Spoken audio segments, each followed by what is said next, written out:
Nakuha ng Lakers yung hiniling ni Anthony Davis at ibang mga fans na isang big man, si Christian Coloco. Parang delikado pa ata yung isang Christian. 7'1" na sentro na galing Cameroon na dating teammate ni Kenyon Martin Jr. at Scottie Pippen Jr. prior dumating si Bronny James sa Sierra Canyon.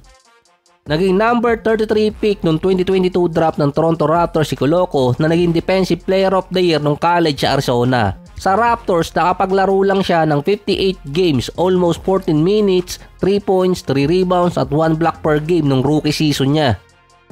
So hindi ko lang nagawa to kahapon, brown out. Wala lang, shinare ko lang din. Kasi promising big man talaga si Coloco. Kaso nung nakita ko tong papipirmahin ng Lakers, no offense, naalala ko agad na si Coloco yung player na nawala sa Raptors dati dahil nagkaroon ng sakit. Yung contract na pinirmahan sa kanya dati na 3 taon, binawi or tinapos agad ng Raptors.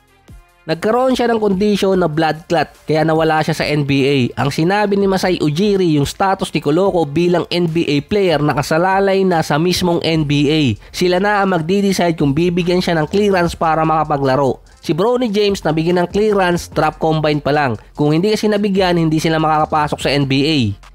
Ang sinabi nun kay Coloco, career threatening ang mangyayari sa kanya. Parang kay Chris Bosh dati sa Miami Heat na napuwersa mag-retire noong 2017. Parehas blood clot yung nangyari sa kanila. Nagagamot naman ang condition kaso limitado pa rin ang magagawa ng player. After 1 year, sinabi nun ni Chris Bosh, magbabalik siya sa NBA noong 2018. Kaso hindi niya tinuloy dahil sa condition niya. After ng 1 taon, sinabi na ni Chris Bosh doon na hindi na magtutuloy ang kanyang NBA return. 35 years old na siya nun. Seryoso yung kondisyon ni Coloco at ni Chris Bosh. Sa ganong kondisyon, may rights ang team na bitawan ng kontrata ng player. Ang ginawa dati ng Miami, tinapos talaga nila ang kontrata ni Chris Bosh. Ang kay Coloco naman, binitawan siya na mayroong part kasi doon na guaranteed at non-guaranteed. Isa pa, naging part din siya ng Pascal Siakam trade kaya nawala siya sa Raptors. June 2024 pa lang, meron na talagang clearance si Coloco. Ito yung binigay ng NBA para makapaglaro pa rin siya sa liga at makapirma siya sa ibang team. Sinabi rin kasi doon na hindi lang naman Lakers ang may interest talaga kay Coloco, pero yung ibang teams nag-intay muna kung ano ang magiging status niya kung makakabalik ba talaga.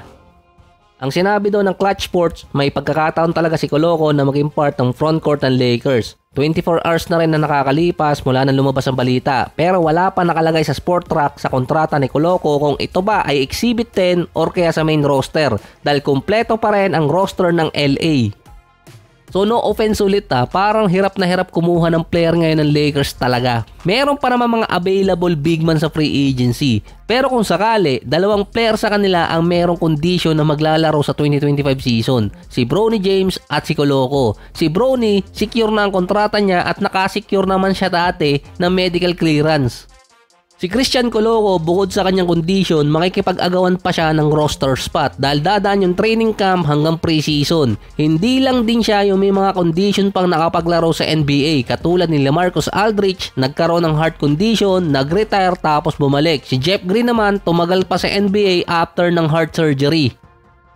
Tulad nung nakaraan na request ni Anthony Davis, available pa si Bismack Biyombo. Andun pa si Robert Covington na pwede naman maglaro ng power forward. At kailangan din nila ng defensive player kasi nga may injury pa si Bando. So nagdi-decline na yung laro, at least 3&D player pa rin naman itong si Covington. Yung ibang free agent na kinukuha ng Lakers, imbes na maglaro sa kanila, lumipat na lang ng Europe at sa ibang bansa. Ano kaya nangyari?